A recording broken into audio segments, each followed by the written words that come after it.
جی بسم اللہ الرحمن الرحیم. ہم تقابلی مسالک کمپیریٹیو اسکولز آف تھاٹ میں اہل تشیع کے نظریہ امامت کا تذکرہ کر رہے تھے، عقیدہ امامت کا. وعلیکم السلام. تو آج ہم نے ڈسکس کرنا ہے امام جعفر صادق علیہ الرحمہ، ان کے بیٹوں میں جو امامت کے دعوے دار پیدا ہوئی. اچھا، یہ ایک ایسا مسئلہ ہے کہ جس کا اہل تشیع کے پاس کوئی جواب نہیں. تو پچھلے دنوں ہماری ایران کے ایک عالم کے ساتھ ڈیبیٹ ہوئی، تو اس میں میں نے یہ مسئلہ اٹھایا، لیکن ان کے پاس کوئی جواب نہیں تھا. پھر ایک اور ہیں حسن العیاری صاحب ہیں USA سے، ان سے کوئی پچھلے دنوں ڈیبیٹ ہوئی اسی موضوع پہ، تو ان کے پاس بھی اس کا کوئی خاطر خواہ جواب نہیں ہے. بس وہ ایکسیپٹ کرتے ہیں کہ جی ہاں امامت کے دعوے دار تھے، مانتے ہیں ہم، لیکن یہ ہے کہ نبیوں کی اولادوں میں سے بھی، ان کی بیویوں میں سے بھی بہت سو نے ان کی نبوت کا انکار کیا. ٹھیک ہے، نبیوں کی اولادوں میں سے کچھ نے نبوت کا انکار کر دیا، جیسے حضرت نوح علیہ السلام کے بیٹے نے، یا بعض بیویوں نے انکار کر دیا، لیکن کسی نے نبوت کا دعویٰ نہیں کیا. عجیب بات یہ ہے. ٹھیک ہے، زیادہ تر تو حضرت یوسف علیہ السلام کی مثال بیان کرتے ہیں ان کے بھائیوں کی، کہ حسد کی وجہ سے. دیکھیں، حسد کی وجہ سے انہوں نے ان کی نبوت کا انکار نہیں کیا، نبوت کو تو وہ مان گئے تھے، اس لیے تو آخر میں جا کے سجدہ کیا حضرت یوسف علیہ السلام کو. سورہ یوسف کا جو آخر حصہ ہے اس کا مطالعہ کریں. وہ تو بچپن میں اس وجہ سے کہ باپ کی توجہ ایک بیٹی کی طرف زیادہ تھی، تو اس وجہ سے حسد میں آ گئے. اس وقت تک تو حضرت یوسف علیہ السلام نے نبوت کا اعلان ہی نہیں کیا تھا. تو وہ ان کی کتابوں میں بھی حضرت یوسف علیہ السلام کی مثال بہت زیادہ بیان ہوگی. پھر حضرت موسیٰ علیہ السلام کی مثال کہ جی دیکھیں ان کی قوم نے ان کا انکار کر دیا. لیکن نبوت کے دعوے دار کہاں پیدا ہوئی؟ ظاہری بات ہے، نبوت کا دعویٰ تو کسی نے بھی نہیں نہ کیا. تو یہاں تو سارے امامت کے دعوے کرتے رہے. تو خیر بہر حضرت علی رضی اللہ عنہ سے ہم نے کہا تھا کہ حضرت حسن، اولاد حسن میں امامت کے دعوے دار پیدا ہوئی ہے، لمبی چوڑی لائن ہے. ٹھیک ہے، پھر حضرت حسین، ان کی اولاد میں امامت کے بہت دعوے دار پیدا ہوئی ہے. پھر محمد بن حنفیہ، ان کی امامت کے جو قائل ہوئی ان میں ایک ہاشمی تھے، دوسرا کیسانی فرقہ تھا. پھر بنو عباس کی امامت کے جو قائل ہوئے ان میں عباسیہ تھے، راوندیہ تھے. تو حضرت حسین کے بیٹے زین العابدین تھے، پھر ان کے بیٹے محمد الباقر تھے. محمد الباقر جو تھے ان کی بھی امامت کے منکر پیدا ہو گئے تھے. وہ بھی ہم دیکھتے ہیں ذرا وہ کیا کہتے تھے. انہوں نے دو بنیادوں پہ جو ہے وہ امامت کا انکار کیا، ایک تو تقیہ اور دوسرا بدع. یعنی ان کے اپنے جو شیعہ فالورز تھے انہوں نے جب دیکھا کہ ہمارے امام تقیہ کر رہے ہیں اور بدع کے قائل ہو گئے ہیں. یہ بدع بھی ہم سمجھتے ہیں بدع کیا تھا.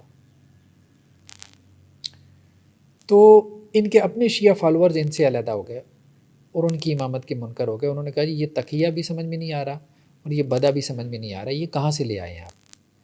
امامت تو ٹھیک ہے، لیکن تقیہ اور بدع کے ساتھ امامت، یہ تو کرپشن ہے صرف، اور کچھ بھی نہیں ہے.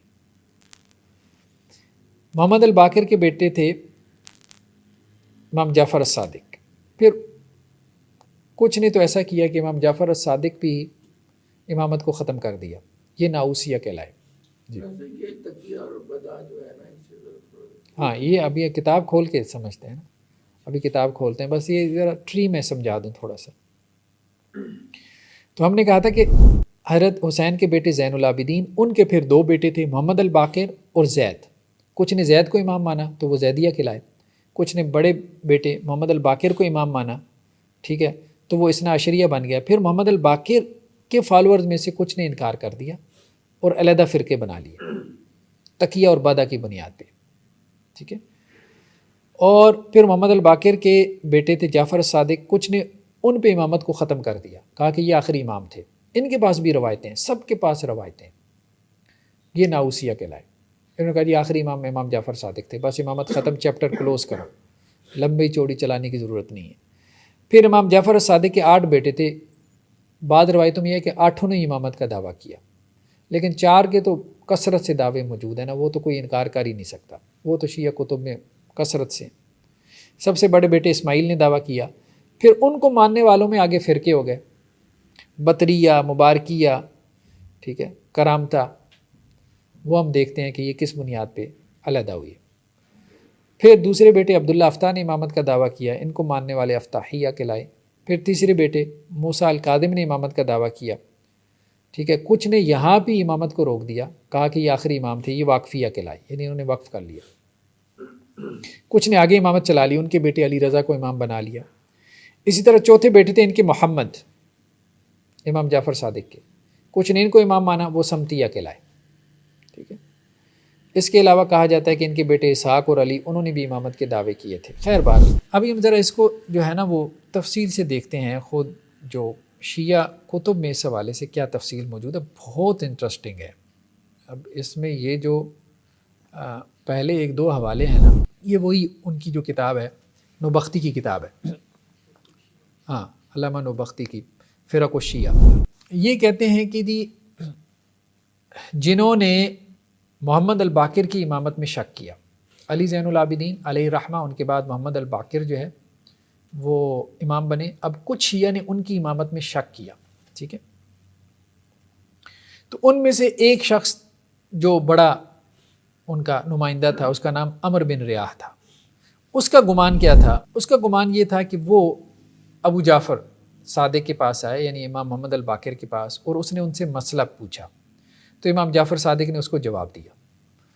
پھر وہ اگلے سال پھر آ گیا اور اس نے ان سے وہی مسئلہ پوچھا، مرید نے۔ اس دفعہ جو انہوں نے جواب دیا امام محمد الباقر نے، وہ پچھلے سال والے جواب سے مختلف تھا۔ فَأَجَابَهُ فِيهَا بِخِلَافِ الْجَوَابِ الْأَوَّلِ، ٹھیک ہے۔ فقال لأبی جعفر هذا خلاف ما أجبتني في هذه المسألة العام الماضي، اس نے امام باقر سے کہا کہ اس سال اور جواب ہے، پچھلے سال تو یہی مسئلہ میں نے پوچھا تھا اور آپ نے اور جواب دیا تھا۔ اب اس پہ وہ بھی چوکنے ہو گئے کہ یہ کیا ہو گیا، ٹھیک ہے۔ تو انہوں نے کہا دیکھو بات یہ ہے، ان جوابنا ربما خرج علی وجہ تقیہ، ہمارا جواب بعض اوقات تقیہ کی وجہ سے ہوتا ہے، ٹھیک ہے۔ اب اس کو شک پڑ گیا ان کی امامت میں۔ یہ خود علامہ نوبختی لکھ رہے ہیں کہ امام صاحب کے اس جواب کی وجہ سے کہ یہ جو ہمارے 2 سالوں کا جو جواب میں اختلاف ہے نا، یہ تقیہ کی وجہ سے ہے، یعنی 1 سال ہم نے تقیہ کرتے ہوئے غلط جواب دیا، یعنی صحیح جواب نہیں دیا۔ مطلب وہ تقیہ اس لیے کرتے تھے، وہ کہتے تھے کہ جی کوئی سائل ہم سے سوال پوچھتا ہے تو ہمیں کیا پتہ کہ یہ جاسوس ہو، اور یہ جا کے جو ہے وہ بنو عباس کو، بنو امیہ کو خبر دے دے، ٹھیک ہے، کہ ہم نے ان سے سوال پوچھا اور انہوں نے یہ جواب دیا اور وہ ہمارے پیچھے پڑ جائیں۔ تو بیسیکلی تو آپ یوں کہیں کہ جی شیعہ کتب یہ پکچر پیش کرتی ہیں اپنے اماموں کی کہ وہ جان بچاتے پھرتے تھے، یعنی جنہوں نے پوری دنیا میں عدل قائم کرنا تھا، ان کی صورتحال یہ تھی کہ ان کا ہر مسئلہ جو ہے وہ اس بنیاد پہ کھڑا تھا کہ کسی طرح ہماری جان بچ جائے۔ مطلب عجیب تضاد انہوں نے جمع کیا ہوا ہے امامت کے عقیدے میں، یعنی جس نے لیڈ کرنا ہے، امام کا مطلب ہی کیا ہے، لیڈر۔ اب لیڈر کی یہ صورتحال ہو کہ وہ صحیح بات بھی نہیں کر سکتا اپنے کسی فالوور سے، اسے بھی حق اور صحیح دین نہیں بتا سکتا، یعنی جس کا کام تھا پوری دنیا کو دین بتانا، وہ اپنے سچے فالورز کو دین نہیں بتا رہا کہ اس کو جان کا خطرہ ہے تو اس کے سچے فالورز تک دین نہیں پہنچ رہا، تو وہ امامت کا مقصد کیا تھا؟ فضول بیکار کی بات ایک پیدا کر دی، عجیب، مطلب اس کو آپ نے کنٹرڈکشن بنا دیا امامت کے عقیدے کو۔ خیر بار یہ پھر کیا کیا اس نے جو ہے نا امام محمد الباقر کے ایک اور فالور جو پیر بھائی تھا اس کے پاس گیا، اس کا نام تھا محمد بن قیس۔ تو اس نے اس سے کہا محمد بن قیس سے کہ دیکھو بات یہ ہے کہ میں نے امام صاحب سے مسئلہ پوچھا، انہوں نے مجھے جواب کچھ دیا، پھر اگلے سال پوچھا، انہوں نے ایک اور جواب دے دیا، تو میں نے انہیں کہا کہ آپ نے یہ کیوں کیا؟ تو امام صاحب نے کہا فالتو للتقیہ، میں نے تقیہ کی وجہ سے کیا، اور جبکہ اللہ جانتا ہے میں نے ان سے سوال اس لیے پوچھا تھا وَأَنَا صَحِيحُ الْعَزْمِ عَلَى التَّدَيُّنِ، میں تو صحیح العقیدہ شیعہ ہوں، پریکٹسنگ شیعہ ہوں، میں تو ان کا فالورز ہوں، میں تو کوئی جاسوس ہوں نہیں، اتنے عرصے سے ہم ان کے ساتھ ہیں، ٹھیک ہے۔ تو میرے ساتھ تقیہ کس وجہ سے؟ مجھے یہ بات سمجھ میں نہیں آ رہی بھئی، اپنے لوگوں سے کس چیز کا تقیہ؟ آپ کریں تو بنو امیہ سے کریں، بنو عباس سے کریں، وہ آپ سے کوئی سوال پوچھے تو آپ چھپا جائیں، چلیں بات سمجھ میں آئی۔ اپنی لوگوں سے آپ نے تقیہ شروع کر دیا جو آپ کے پاس آ رہے ہیں، یعنی صحیح دین گویا کہ ان کو بھی نہیں پتہ، تو یہ وہی دین آگے آپ سے نقل کریں گے ائمہ سے، تو کیسے پتہ چلے گا؟ مطلب شیعہ راویوں نے جو حدیثیں آگے نقل کی ہیں، سوال یہ پیدا ہوتا ہے تو وہ اس میں سے کیسے پرو لیں گے کہ کون سا تقیہ تھا کون سا نہیں؟